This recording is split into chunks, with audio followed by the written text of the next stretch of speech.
सर्वमंगलमांगल्यं सर्वकल्याणकारकं प्रधानं सर्वधर्माणां जैनं जयतु शासनम्।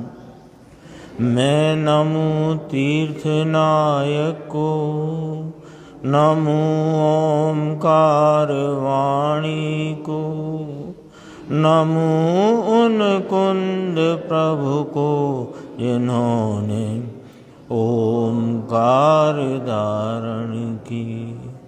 अहो उपकार जिनवर का, कुंद का दिव्य वाणी का, जिन कुंद ध्वनि दाता उन कहान स्वामी का। चिदानंदिक रूपाए जिनाए परमात्मने, परमात्म प्रकाशाए नित्यं सिद्धात्मने नमः।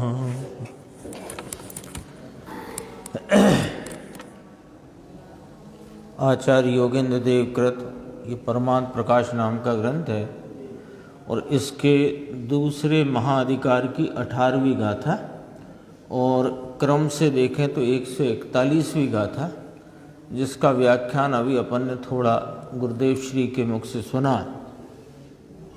क्योंकि उसमें बैटरी वाला प्रवचन था तो अभी अपन ने जितना सुना उसमें इस गाथा का भाव काफ़ी कुछ गुरुदेव श्री ने स्पष्ट किया है। और अगला जो प्रवचन है 112 नंबर का, उसमें भावार्थ, तू आत्मा को ऐसा जान, कैसा जान कि जैसा हम कह रहे हैं वैसा जान, कि हे योगी नियमेन आत्मानं मन्यस्व, तुम नियम से अवश्य ही आत्मा को ऐसा जानो कि प्रभु कैसा जाने, कि कैसा है आत्मा।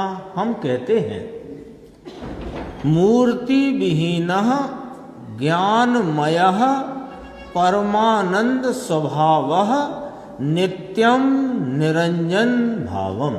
कितनी बात, ये जीव का लक्षण का 6 द्रव्य है ना जगत में, जीव पुद्गल धर्म अधर्म आकाश काल। तो यहाँ पर पहले यहाँ जीव का लक्षण कहते हैं और जीव का लक्षण कहते हुए आचार्य योगेंद्र देव कहते हैं यह मूर्ति विहीन है, ज्ञानमय है, परमानंद स्वभाव है, नित्य है, निरंजन है। ये मेरा लक्षण है। कितनी बातें आ गई, यानी गंभीरता से अपन इसकी गाथा सूत्र का जो दोहा सूत्र है इसका भाव गंभीरता से देखें कि एक तो अमूर्तिक तो है ही, ज्ञान स्वरूप है और आनंद न कहा, परमानंद स्वभाव वाला कहा, नित्य कहा और सबसे महत्वपूर्ण कहा निरंजन है। निरंजन माने क्या होता है कि मिथ्यात्व आदि भावों की मलिनता रूपी अंजन से रहित है। तो बोलो हम में से कौन मिथ्या दृष्टि?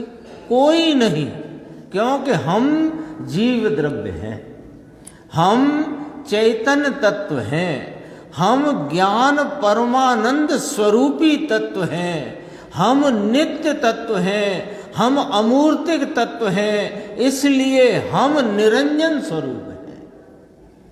अरे अपने को मिथ्या दृष्टि देखना दरअसल पर्याय देखना है, और तुम पर्याय स्वरूप नहीं, तुम परिपूर्ण सिद्ध स्वरूप नित्य निरंजन हो।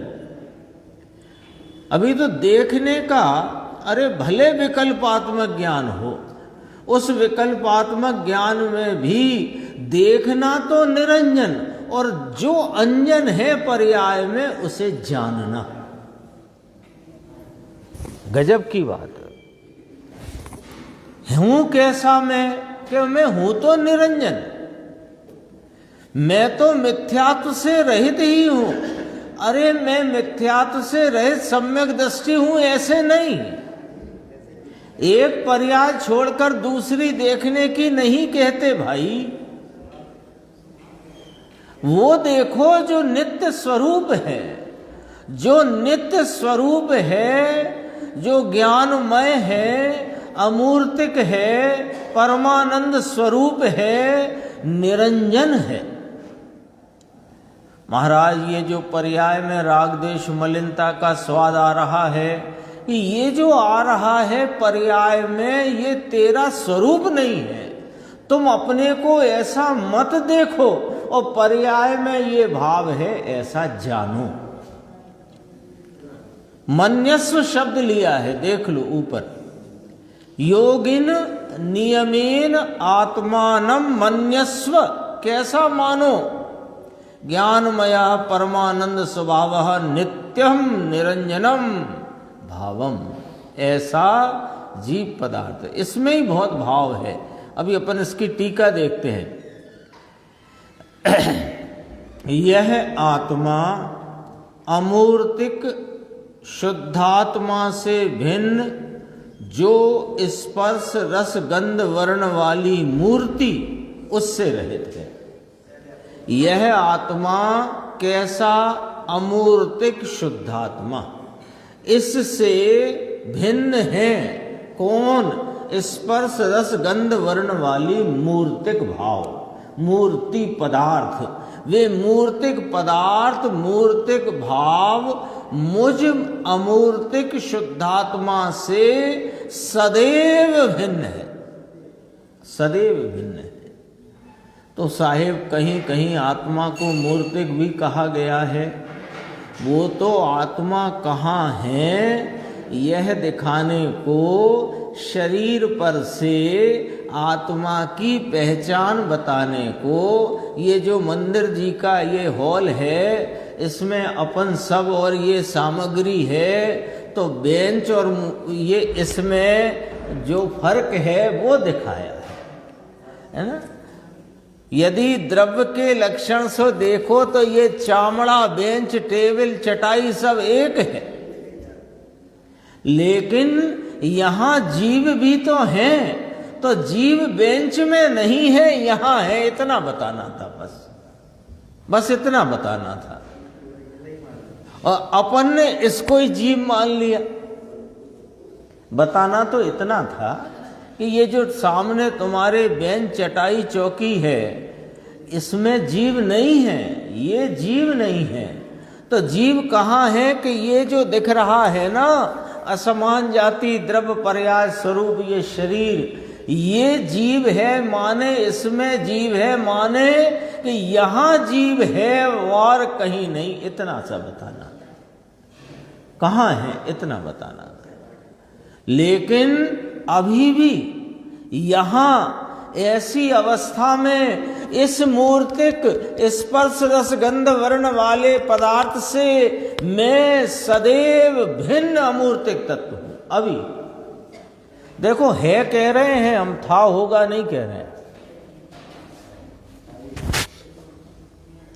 हम। भाग्य की बात है, कल जो अपन प्रवचन सुनेंगे तो वहाँ अपने सोनगढ़ में जो जिन बिंब पंच कल्याणक प्रतिष्ठा महोत्सव है, वहाँ मोक्ष कल्याणक होगा।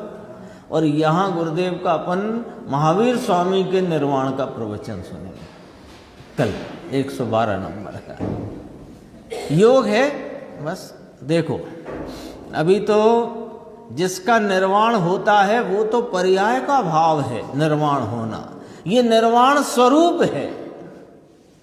यह आत्मा अमूर्तिक शुद्धात्मा से भिन्न है, जो स्पर्श रस गंध वर्ण वाली मूर्ति पदार्थ, उससे यह मैं, यह शुद्धात्मा माने वो उधर बाहर बैठा है, कोई इधर उधर घूम रहा है, ऊपर सीधे से लाभ है, वो नहीं। यह मैं शुद्धात्मा। अब दूसरा पॉइंट, लोक अलोक का प्रकाश करने वाले केवल ज्ञान से पूर्ण है। क्यों भाई अंकुर, ये पूर्ण हो जाएगा कि नहीं? नहीं है, अभी यह केवल ज्ञान से पूर्ण है। ऐसे कैसे कहते हो आप? अरे केवल ज्ञान किस भाव में से प्रगटा? ज्ञान में से कि और कहीं से? केवल ज्ञान की प्रगटता, व्यक्तता, पर्याय में उस भाव का विकसित भाव दिखाई देना, हो जाना, वो केवल ज्ञान प्रगटा किस में से? इस ज्ञान स्वभाव में से। तो ये ज्ञान स्वभाव अभी परिपूर्ण है कि नहीं? यदि ये अभी परिपूर्ण है तो केवल ज्ञान स्वरूप है अभी। कुएं में पानी है ना, तो बाल्टी में भर के, बड़ी बाल्टी, उसमें बड़ी बाल्टी में भर के पानी निकाला, तो पानी जो निकल करके बाल्टी में से तुमने यूं करके लिया है, वो पानी उस कुएं में है, तो कुआं क्या पानी रहित है? तो जो केवल ज्ञान, जिस ज्ञान कुएं में से प्रगटा है, वो ज्ञान कुआं यहां अभी है कि नहीं? तो अभी केवल ज्ञान से अभी लगता अभी तो अल्प ज्ञान है, अभी तो बहुत ज्ञान, हमें तो समझ में ही नहीं आता। आप क्या कहते हो? लो, तुम केवल ज्ञान स्वरूप, तुम्हें समझ में नहीं आता। अरे समझ में नहीं आने वाली वो है उस समय की पर्याय हो सकती है, लेकिन स्वरूप तो समझण का पिंड है। विश्वास तो इसका चाहिए।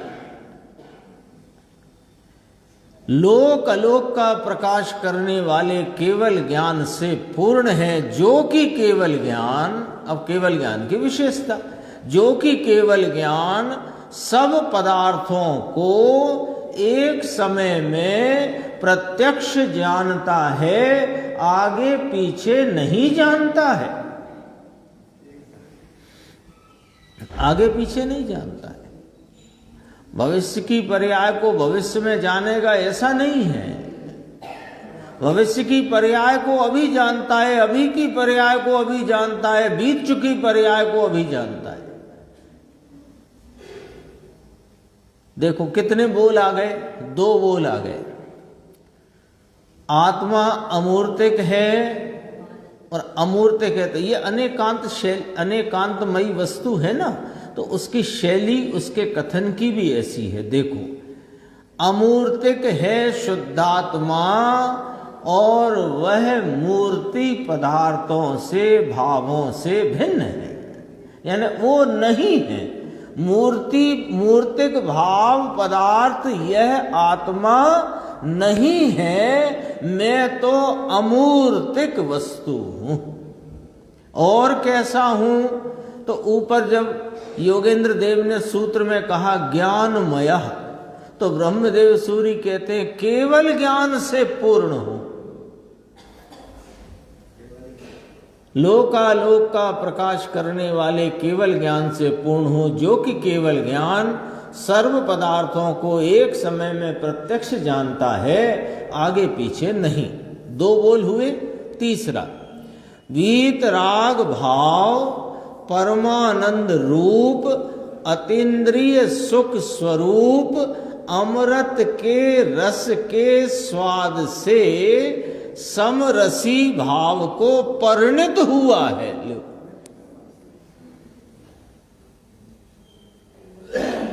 परिणित हुआ है कह दिया, परिणित हुआ है कह दिया कि भाई जैसा हम इस जीव द्रव्य नाम इस चैतन्य पदार्थ का स्वरूप तुझे कहते हैं, वैसा ही तू जान कर, वैसा ही स्वीकार कर, तो ये परमानंद रूप स्वाद परिणित ही होता है। बोलो, इस चैतन्य आत्मा को चैतन्य स्वरूप जो पर्याय स्वीकार करती वहां पर उसको संचेतन करती उत्पन्न होगी, वहां इस परमानंद आनंद का आस्वादन होगा कि नहीं? तो परिणित होगा कि नहीं? होगा ही होगा। तो होगा ही होगा को है लिया यहां, है लिया यहां। देखो, वीतराग भाव परमानंद रूप अतीन्द्रिय सुख स्वरूप कितनी महिमा से कहते हैं। देखो, इसकी महिमा करते हैं ये आचार्य परमात्मा ब्रह्मदेव सूरी महाराज। किसकी महिमा कर रहे हैं महावीर भाई? इस चैतन्य भगवान की महिमा करते हैं। इस चैतन्य भगवान की, अपने चैतन्य परमात्म तत्व की महिमा गाते हैं। वीतराग भाव परमानंद रूप अतीन्द्रिय सुख स्वरूप अमृत के रस के स्वाद से समरसी भाव परिणित हुआ है, ऐसा हे योगी। भाव बहुत गंभीर है गाथा का, है तो जीव पदार्थ का लक्षण।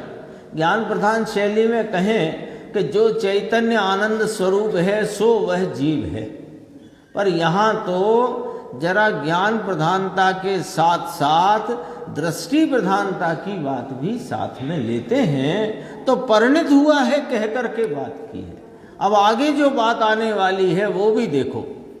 शुद्ध निश्चय से माने हाँ ठीक है, शुद्ध निश्चय से कह रहे हो आप। व्यवहार से तो अभी रागी द्वेषी अल्पज्ञ है ना, व्यवहार से है, तुम ही कह रहे हो, हम तो कुछ नहीं कह रहे। तुम ही कह रहे हो कि व्यवहार से ये दुखी रागी अल्पज्ञ है। व्यवहार ने खुद कहा है कि जो है वो मैं कहता नहीं और जो नहीं है वही कहता हूं।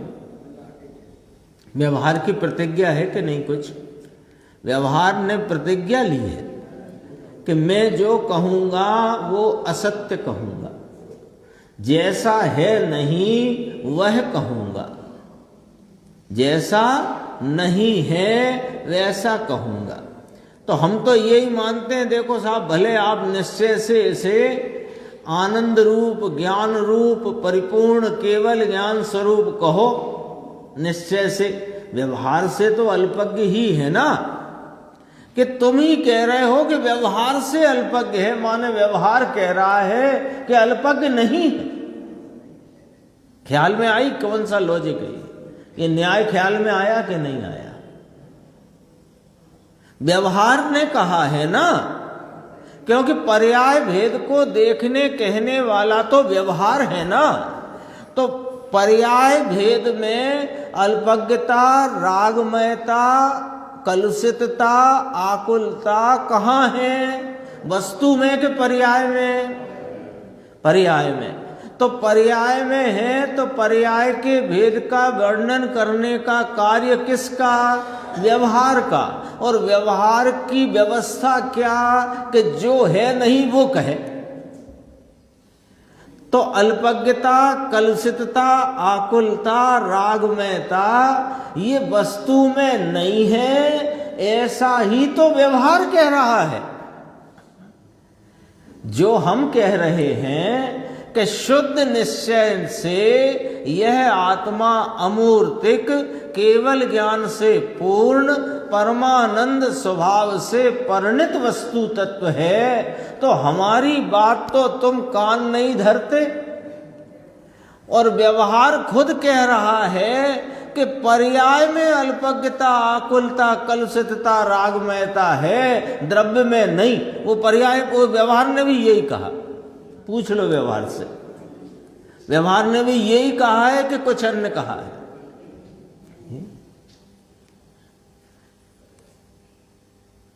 मैं असत्य कहता हूं कि मैंने बाहर 16 बैलों की जोड़ी देखी है, इसका मतलब वहां है नहीं।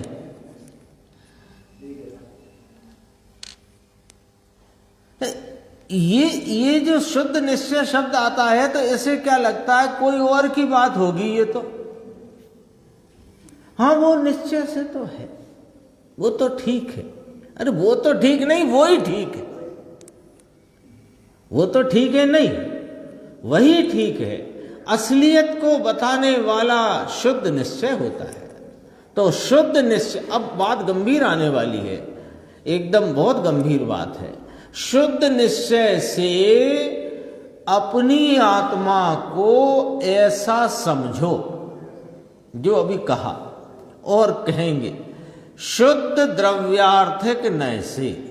शुद्ध द्रव्यार्थिक नय क्या हुआ कि जिसमें पर्याय के किसी भाव का प्रवेश नहीं है ना?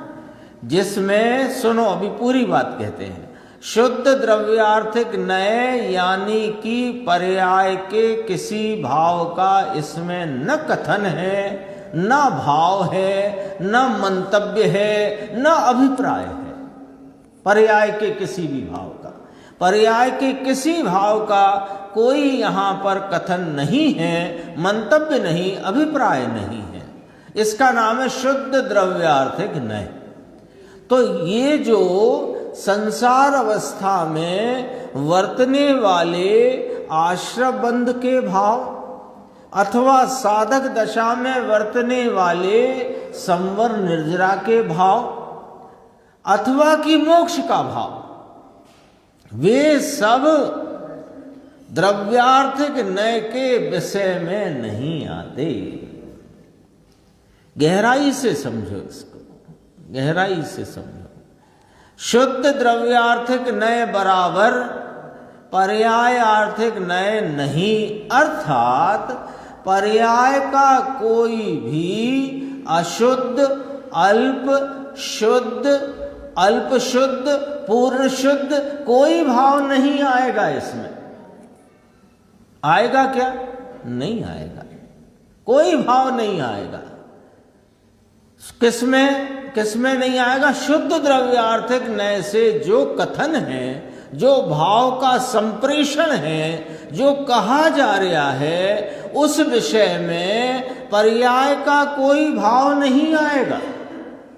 तो आश्रयबंध का भी नहीं आएगा, संवर निर्जरा का भी नहीं आएगा, मोक्ष का भी नहीं आएगा। तो शुद्ध द्रव्यार्थिक नय से ये कैसा है, मैं बीच का बाद में पढ़ूंगा, अंत का पहले पढ़ते हैं। शुद्ध द्रव्यार्थिक नय से यह ज्ञायक स्वभाव नित्य है, कैसा कि बिना टांकी का घड़ा हुआ सुगट घाट। मुझे ये शब्द पढ़ते ही चेतन भाई की याद आती है। चेतन भाई आते थे ना अपने यहाँ, ये उनका अघटित घाट है।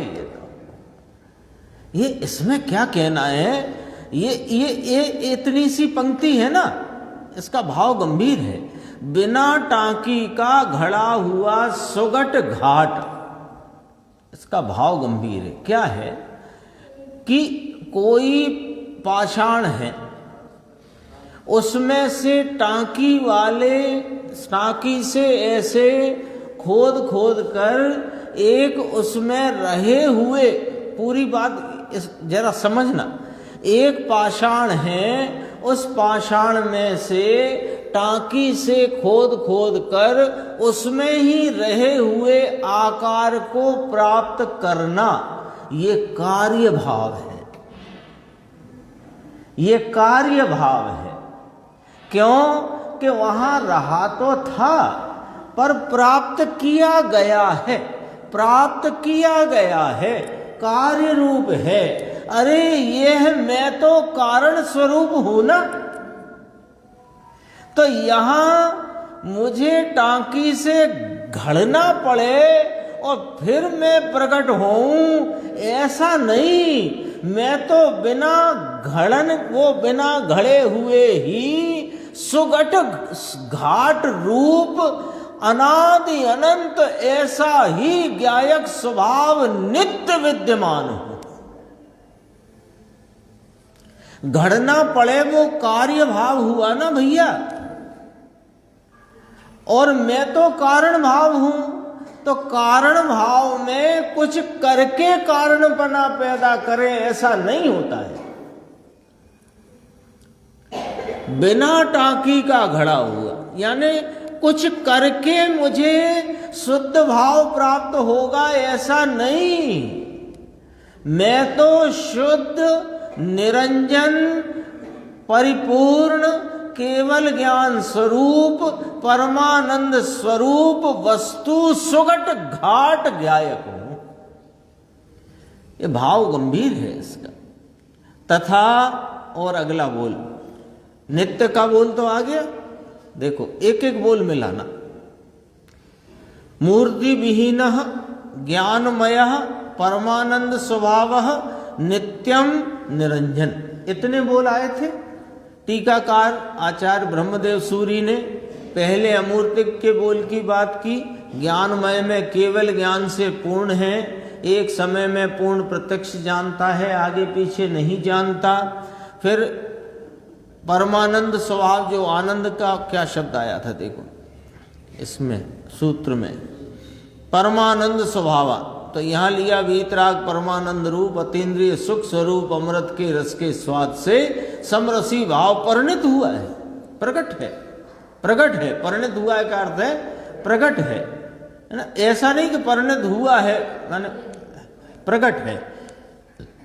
फिर नित्य के बोल में ये लिया, शुद्ध द्रव्यार्थिक नय से बिना टांकी का घड़ा हुआ सुगट घाट ज्ञायक स्वभाव नित्य है। अब निरंजन में क्या कहते हैं? मिथ्यात्व रागादि रूप अंजन से रहित निरंजन है।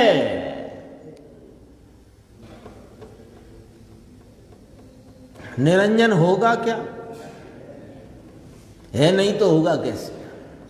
है नहीं तो होगा कैसे?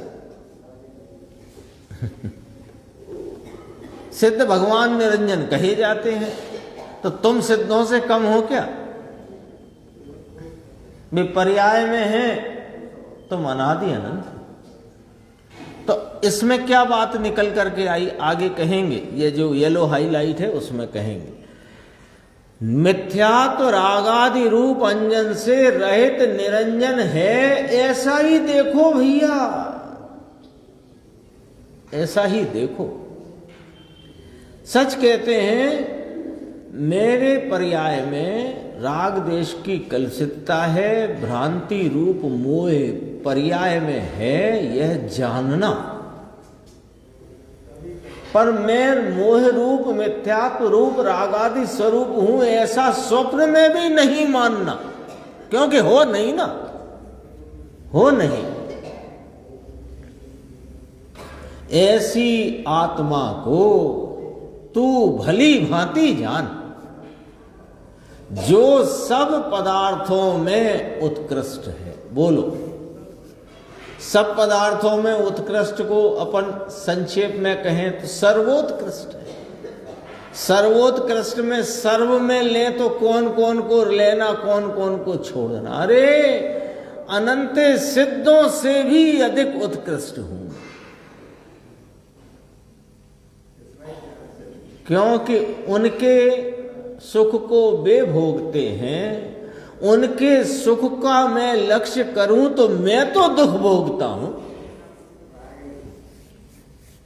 निर्देश भाई, समझ में आई बात?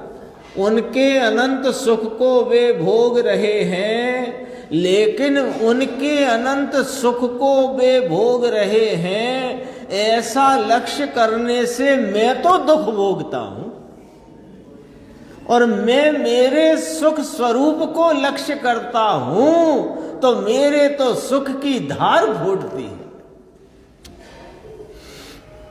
ऐसी आत्मा को तू भली भांति जान, जो सब पदार्थों में उत्कृष्ट है। एक ही जगत में महिमामान तत्व है, तो वह कौन है कि मैं स्वयं, और कोई महिमामान नहीं। नहीं तो जो पंच परमेष्ठी कहे, तुम उसका भी अर्थ समझो जरा।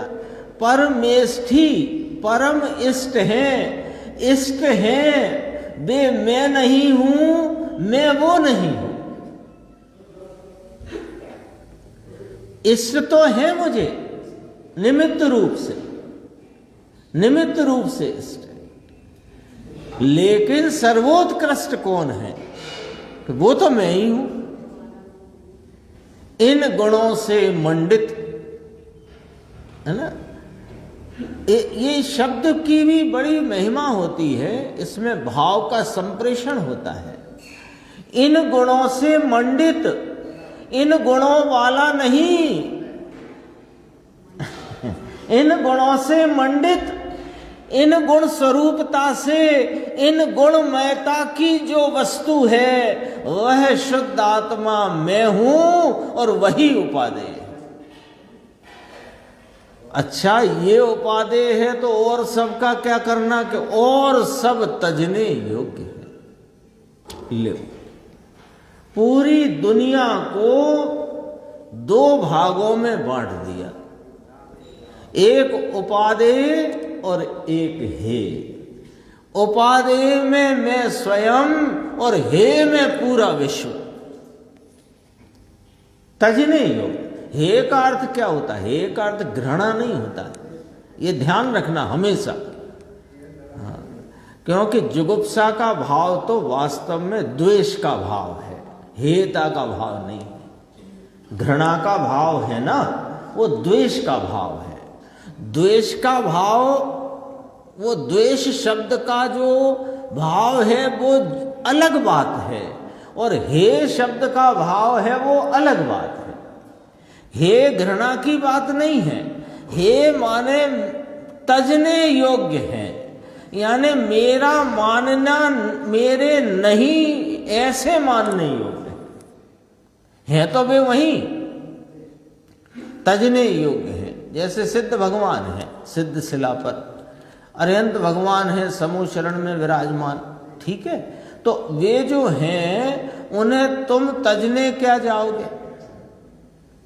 उन्हें क्या तजोगे? अरे तुम ये नहीं तज सकते, इनका भी क्या त्याग करो? बात इसकी नहीं है। तजने योग्य है माने वे मैं नहीं, मेरे नहीं ऐसे हैं, और एक शुद्ध आत्मा ही मैं हूं, ये उपादेयता है। उपादेयता का स्वरूप क्या?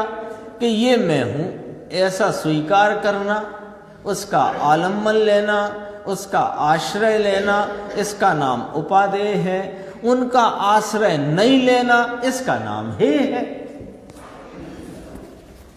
देखो, गुरुदेव की व्याख्या में थोड़ी थोड़ी बातें अपन इसमें से लेते हैं, जो सुनी तो हैं पर बहुत स्पष्ट नहीं आई थी, फिर भी अपन देखते हैं तो उससे जो सुना था उसका कुछ भाव अपने सामने आएगा। केवल ज्ञान की व्याख्या यहाँ पहले करी। अमूर्तिक की बात तो की ही है, वो तो अपन उसमें भावार्थ में भी आएगी, अपन देखेंगे कल वाले प्रवचन में। केवल ज्ञान लोक अलोक का प्रकाश करने वाले, केवल ज्ञान अर्थात पर्याय की ये बात नहीं है। केवल ज्ञान माने ये ज्ञानमयता, उसके गुण की बात है। भगवान आत्मा का गुण लोकालोक को जाने ऐसा है। 49वीं गाथा समय सार परमागम में अव्यक्त के 6 बोल।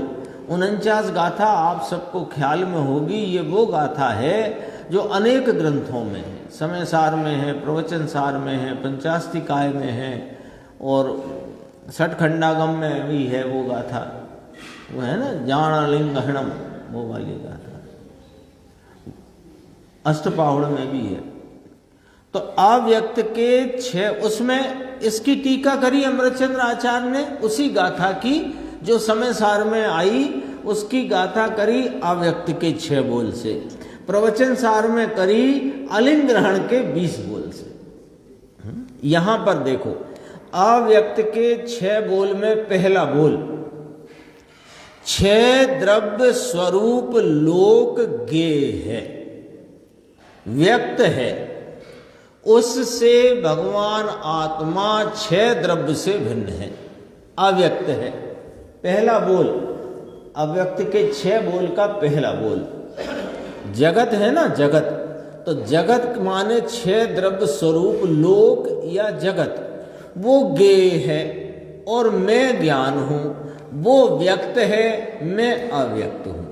ऐसा इसमें लिया है। देखो, भगवान आत्मा छह द्रव्य से भिन्न है, अव्यक्त है। अब उसका अर्थ स्वात्मानुभवनन में क्षुल्लक धर्मदास जी ने ऐसा किया कि आत्मा सातवां द्रव्य हो जाता है। सातवां कैसे हो जाता है कि ये ज्ञायक वे गे, तो गे में छह लेना कि नहीं लेना। अब जरा लॉजिक समझो धर्मदास जी का कि मैं ज्ञायक और सारा विश्व गे, तो विश्व में छह द्रव्य आए कि नहीं आए? तो छह द्रव्य गे तो मैं सातवां। तो आप भी तो उसी में से हो। अरे उसी में से नहीं हूं, बे गे है, मैं ज्ञान हूं, उसमें कहां हूं मैं? ये क्या ज्ञानियों के लॉजिक होते हैं। ज्ञानी धर्मात्माओं ने देखो क्या है कि आचार्य भगवान हुए, ग्रंथों की रचना हुई, टीकाएं हुई, ग्रंथ रचे, टीकाएं हुई, ग्रंथ रचे, टीकाएं हुई। फिर कुछ ज्ञानी ऐसे हुए पिछले 1000 वर्षों में, पांडे राजमल जी, पंडित बनारसी दास जी, पंडित टोडरमल जी, पंडित जयचंद जी छावड़ा, धर्मदास जी छुल्लक, अपने पूज्य गुरुदेव श्री कांजी स्वामी, ऐसे ज्ञानियों का कुछ कुछ वर्षों के अंतराल में ऐसा क्रम चला कि ये सारा मामला उस काल में उस काल के जीवों की क्षयोपशम की या उनकी उस समय की भाषा रूप योग्यता से वो बात आगे आती है।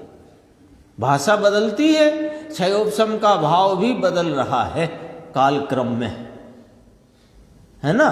तो वो ऐसे होते होते ज्ञानियों के द्वारा भी, जो आचार्यों और मुनियों ने जो सर्वज्ञ की वाणी की सरिता को ऐसे प्रवाहित रखा था, उसी को इन ज्ञानियों ने अपने प्रयासों से उसी प्रवाह को, उसी धारा को अभी तक जीवित रखा है और अधिक तर्क अपन जैसे मंद बुद्धियों को समझ में आ सके ऐसे तर्कों से बात को किए। अब धर्मदास जी छुल्लक कहते हैं कि जगत छह द्रव्य स्वरूप है, वो ज्ञेय है, मैं ज्ञान हूं, इसलिए मैं सातवां द्रव्य हूं। तो सातवां क्यों कह रहे हो? वो जो छह द्रव्य हैं, जीव पुद्गल आदि, उनमें एक जीव आप भी होगे। ना वे ज्ञेय हैं, मैं ज्ञान हूं। बोलो, केवल ज्ञानी परमात्मा ज्ञेय हैं, मैं ज्ञान हूं। अरे उनका ज्ञान तो सबको जानता है, उनका ज्ञान सबको जानता है, उस ज्ञान से वे जानते हैं। मेरे ज्ञान से मैं जानता हूं कि वे जानते हैं, ऐसा मेरा ज्ञेय है। वे तीन लोग को प्रत्यक्ष जानते हैं। ये ज्ञेय भाव है कि ज्ञान भाव है? ज्ञेय भाव है। आत्मा सातवां जो छह द्रव्य को जानने वाला, छह द्रव्य से भिन्न अनंत केवली और सिद्धों को जानने वाला, तथापि अनंत सिद्धों से पृथक। कहो देव जी भाई ऐसा देव है, अरे इसकी खबर नहीं होती, खबर नहीं होती। ये बाह्य पदार्थ देखे उसकी महिमा, बहुत तो अंदर पाप के भाव में मिठास की महिमा।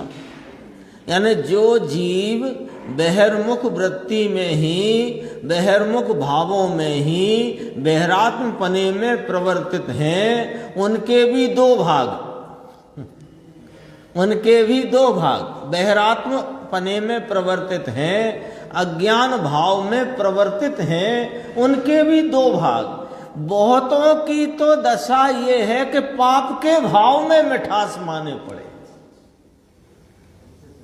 अधिकांश जो अज्ञानी मिथ्या दृष्टि हैं, मोक्ष मार्ग से दूर वर्तते हैं, वे जीव अधिकांश तो पाप के भोगादिक के भाव में मिठास मानकर चित्त है। चित्त है माने अचेत पड़े हुए, विषय भोग वासना अधिकांश, और थोड़े कुछ धर्म भीरुता में, धर्म प्राप्ति की अभिलाषा में वे भी गड्ढे में गिरे हुए हैं। बहुत तो शुभ परिणाम करे और उसकी महिमा, शुभ परिणाम करे ना, पूजा का, व्रत का, भक्ति का, दान का, तो उसकी महिमा में पड़ा है कि वे दान, दया, व्रत, भक्ति, पूजा के भाव जो इस गायक में है ही नहीं। बोलो, है ही नहीं, इसमें है ही नहीं। जो आपका नहीं हो उसकी आप महिमा करो तो कोई ज़्यादा आपको अच्छा नहीं कहेगा। यानी एक दृष्टांत से समझना बात को, उसका भाव समझना कि जैसे आप अपने किसी मित्र से मिलो, किसी रिश्तेदार परिचित से मिलो और अपनी तो बात करो नहीं, है ना। हमारे एक मित्र हैं, उनके ऐसा ऐसा ऐसा ऐसा उनकी महिमा गाओ। फिर हमारे एक उनके मित्र के भी एक और मित्र हैं, उनके तो बड़े बड़े कारखाने चल रहे हैं, यूँ हैं यूँ हैं यूँ हैं।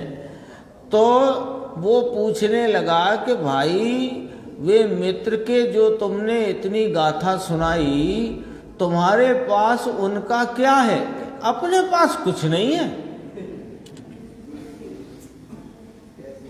तो जो शुभ भाव दया का, दान का, व्रत का, पूजा का, भक्ति का, धर्म प्रभावना का, वो भाव इस वस्तु में ही नहीं है और तू उसकी महिमा में लुट रहा है। अधिकांश तो पाप के मारे पड़े हुए हैं, विषय भोग वासना में। अरे अभी सुनो, उसकी महिमा करने से स्वयं की महिमा का अनादर होता है, क्योंकि वह वस्तु, यह वस्तु मैं स्वयं चिदानंद गायक भगवान अनंत आनंद के रत्न से भरपूर चीज हूँ और इसको ये राग के टुटपुंजियाई की महिमा करके ऐसे रत्न करंड आत्मा को तुमने अनादर कर दिया, जिसमें दर्शन, ज्ञान, चारित्र, सुख, वीर्य, स्वच्छता, प्रभुता आदि अनंत गुण रत्न का ये रत्न करंड है। इसका अनादर कर दिया किसमें? वो छोटे सी कषाय की मंदता के भाव में। अरे एक अब वो रत्न की बात आई तो उसका दृष्टांत भी बहुत अच्छा, मैं संक्षेप में लेता हूं दृष्टांत को। अनुभव प्रकाश में एक दृष्टांत दिया है कि एक रत्न द्वीप था। द्वीप समुद्र होता है ना, द्वीप समुद्र, तो एक रत्न द्वीप था। रत्न द्वीप में रत्न के मंदिर और रत्न के भंडारों की खान। जैसे अपन जाओ ना इधर तो जैसे अपने यहाँ मुरम लाल लाल लाल लाल फैली है ना, सब राकड़ी राकड़ राकड़ राकड़ बोलते हैं ना वो मुरम, तो वही फैली है। ऐसे वह रत्न द्वीप में रत्न की ही तो रचनाएं, भवनों की, मंदिरों की, और सब जगह रत्न ही रत्न फैले पड़े, रत्न ही रत्न, है ना। अब जहां ऐसे रत्न फैले हों, उसे रत्न की क्या कीमत, क्या कीमत उसे, है ना, कीमत नहीं थी। अब क्या हुआ, एक कंदोरा था, कंदोरा माने एक छोटा जलाशय, बावड़ी कहो, जलाशय कहो, उसमें एक नील मणि अंदर रह गई। अब रह गई होगी, चलो मान लो कोई व्यक्ति रत्नाभूषण पहन के उसमें नहाने गया हो, वहां रत्नद्वीप का नागरिक, अब वो एक नीलमणि गिर पड़ी, उन्हें गिर गई सो गिर गई, चलो अपने कौन से कमी है, अब वे तो निकल गए। अब क्या हुआ कि और अन्य देश का कोई वहां आया और उसने उस पानी को देखा, अरे पूरा पानी नीला हो रहा है, पूरा पानी नीला हो रहा है। तो उसने कहा ये क्या आश्चर्य की बात है, प्रकाश, नीला प्रकाश पानी में। तो उसने ढूंढ लिया तो उसे वो रत्न मिल गया। रत्न मिल गया तो लेकर राजा के पास गया। तो राजा के पास कहा तो राजा ने कहा अरे रे इतना बेशकीमती रत्न। तो उसे तो उसने करोड़ों मोहरें दे दी उसके बदले है ना। तो जो वहां रहता था उसको तो रत्न के भंडार, रत्न दीप, रत्न मंदिर, मुझे तो कुछ खबर नहीं।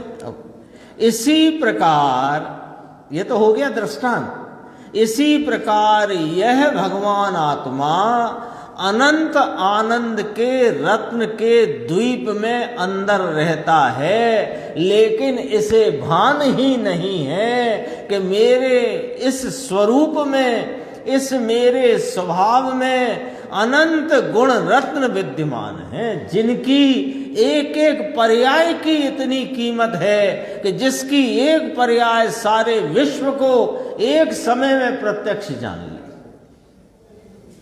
ऐसे अनंत गुण रत्न का मैं द्वीप हूं जिसमें ये भरे पड़े हैं, कीमत नहीं। तो गुरुदेव के उदाहरण उसमें से लिया उन्होंने, अनुभव प्रकाश में से। इसी प्रकार भगवान आत्मा ज्ञानमय है। देखो ये भी एक बात बहुत सुंदर है, 302 पेज है। यह भगवान आत्मा ज्ञानमय है ऐसा कहकर वह राग नहीं है, पुण्य नहीं है, परंतु पर्याय नहीं है, ये कह दिया। अपने आप ही कह दिया। देखो अपन ने कहा यह स्वर्ण स्तंभ है, इतना ही तो कहा, यह स्वर्ण स्तंभ है, इतना ही कहा। तो इतना कहने में क्या क्या कह दिया कि ये लोहे का नहीं, ये जिंक का नहीं, ये तांबे चांदी का नहीं, ये ईंट पत्थर का नहीं। आ गया कि नहीं आ गया उसमें? और ये जो स्तंभ है ये कहीं चला जाएगा, ऐसा नहीं। दो बातें आ गई। ऐसे यह भगवान आत्मा ज्ञानमय है, तो राग नहीं, पुण्य नहीं, पर्याय नहीं, ये तो अचल तत्व है, यह तो ज्ञानमय वस्तु है। ऐसे आत्मा को इसने नाम मैंने कभी जानने का प्रयत्न नहीं किया। दूसरा सब जाना, शास्त्र जाने, भगवान की दिव्य ध्वनि सुनी, समव शरण में 3 लोक के नाथ की दिव्य ध्वनि सुनी, भगवान के दर्शन किए, अनंत बार भगवान की पूजा की, समव शरण में मणि रत्न के दीप से पूजा की। जय नाथ, अरे वह सब पर वस्तु है और वह तो विकल्प है, उसमें कुछ है नहीं। आज गुरुदेव का प्रवचन वहां चलता था प्रतिष्ठा महोत्सव में, बहुत पुराना प्रवचन था। उसमें एक बात समूह शरण की आई, यहाँ आ गई तो मुझे वो याद आई। समूह शरण में चारों तरफ से दरवाजे हैं, मतलब वहाँ प्रवेश है, और चारों तरफ मानस्तंभ है ना, चारों तरफ प्रवेश होते ही मानस्तंभ है। अब क्या होता है कि भव्य जीव तो आगे की सभाओं में पहुंच करके जिनेंद्र परमात्मा की वाणी का लाभ प्राप्त करते हैं। अभव्य और दूर भव्य दोनों लेना, अभव्य और दूर भव्य, वे जीव मान स्तंभ से आगे नहीं बढ़ पाते। तो कोई वहां टिकट मांग रहा है, एंट्री पास मांग रहा है, ऐसा नहीं है। उनकी योग्यता ही नहीं होती वहां से आगे बढ़ने, उनकी योग्यता ही नहीं है वहां से आगे। लेकिन जिसने वहां भी पहुंचा है, लेकिन फिर भी यदि इस आत्म तत्व का आदर नहीं करेगा तो वह भी अभी उसकी दिल्ली दूर जानना। वो तो एक बात आई थी तो मुझे याद आ गई, मैंने बताया आपको। और ये अपन थोड़ी सी चर्चा इसमें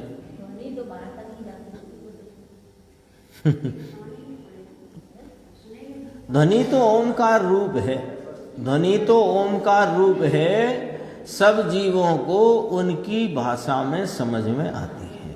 अब उसके विकल्प ही नहीं है समझने का, तो क्या समझ में आई? ध्वनि तो ओमकार रूप है, और वहां जिन जीवों को सुनने की जिज्ञासा है, भाव है, उनकी योग्यता है उसको सुनने की, उनके वह बात उनके स्वयं ज्ञान में प्रकट हो जाती है।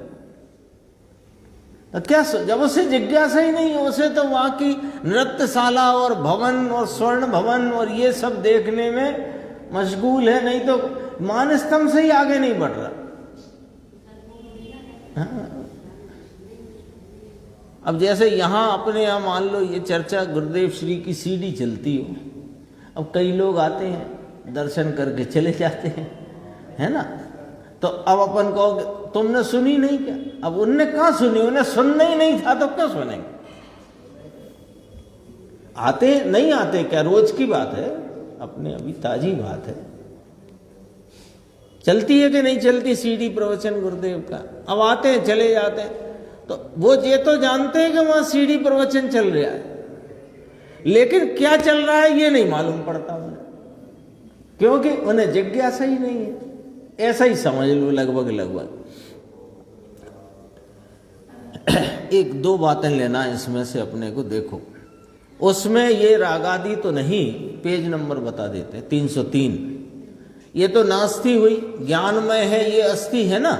तो संतों ने करुणा की, मार्ग को सरल करके अनुभव प्रकाश में आता है, उसका यहाँ तक कहते हैं कि उसका वर्ण स्तंभ मैंने रोपा है। अनुभव प्रकाश में रण स्तंभ है, वो यहाँ गलत छपा है। वह ज्ञानमय है, आनंदमय है, ऐसे अनंत रत्न का भंडार भगवान है, उसके अनुभव से प्रतीति करके। लो जरा इस वाक्य का अर्थ निकाल लो अपने आप, इस वाक्य का अर्थ अपने आप निकाल लो सब लोग। चर्चा तो इसकी बहुत आ गई राकेश भाई। देखो, अनुभव से प्रतीति करके, पहले अनुभव में आता है तब प्रतीति होती है, भले समयांतर नहीं है, लेकिन अनुभव में आए बिना प्रतीति किसकी? प्रतीति धीरे धीरे होने लगी, ऐसा नहीं होता है। जैसे ही उपयोग स्वरूप को लक्ष्य करता है, विषय करता है, उसके अनंत गुणों की निर्मलता का संचेतन होता है, अनुभव होता है, वहां ही श्रद्धा अपने को द्रव्य स्वरूप स्वीकार करती है। अनुभव करके, अनुभव से प्रतीति करके रण स्तंभ रूपा है। यह सम्यक दर्शन रण स्तंभ रूपा है, ऐसा जिसे आना हो वह हम उपस्थित हैं पर को जीतने के लिए रण स्तंभ रूपा है। एक अपने स्वरूप का आलम्बन लेकर उसके अनुभव में प्रतीति का भाव जो प्रकट हुआ, तो मैंने तो रण स्तंभ रूपा है, जिसको यहाँ आना हो वह आए, हम पर को जीतने के लिए तत्पर हैं, यानी कि हम अपने में लीन होने को तत्पर हैं। मिथ्यात्व को जीता है तब तो रण स्तंभ स्थापित हुआ। और राग देश आदि को जीतने के लिए रण स्तंभ रोपा है। जो भाषा कुंद अमृतचंद्र आचार्य ने कही, अब मैंने मोह के क्या समूल निकंदन के लिए, मूल से निकंदन के लिए मैंने कमर कस ली है। समझ में आया? ऐसा आत्मा का स्वरूप है, उसका तू अनुभव कर, ऐसा कहते हैं। बाकी सब ठीक है, बाकी सब ठीक है, तुम तो अनुभव करो। ये केवल ज्ञान की बात का थोड़ा सा अपन लेते हैं। आगे पीछे नहीं जानता ऐसी उसकी शक्ति है, आगे पीछे ना जाने ऐसा नहीं, सब जाने ऐसा कहते हैं।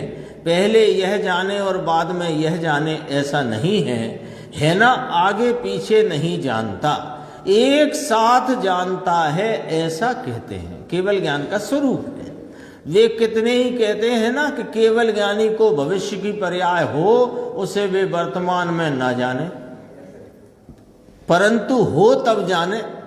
यहाँ तो कहते हैं उस द्रव्य में भविष्य की पर्याय अभी प्रकट नहीं, अथवा जब प्रकट होगी ऐसा वे अभी जानते हैं। प्रत्यक्ष केवल ज्ञान जानता है। बापू तेरी तुझे खबर नहीं, तू केवल ज्ञान का पिंड है। इस बाहर के रत्न को धूल में मसल डाला तूने आत्मा को। नीचे की पंक्ति बहुत गजब की। पर के प्रति अधिक पनी में ऐसा अनंत रत्नमय भगवान, उसका तूने निषेध किया है प्रभु। ये हिंसा की है, हिंसा की है, अपनी हिंसा की है। कैसे कि ये जो जीवत्व है, ये चैतन्य प्राणमय जीवत्व है, इसका तूने राग भाव में एकत्व करके इसकी हिंसा की। उसमें जीवत्व जीवन उसका है, इसीलिए तो कहा ज्ञानमय आनंदमय। अब आनंद की व्याख्या आएगी, अपन अगले प्रवचन में से इस बात को आगे देखेंगे।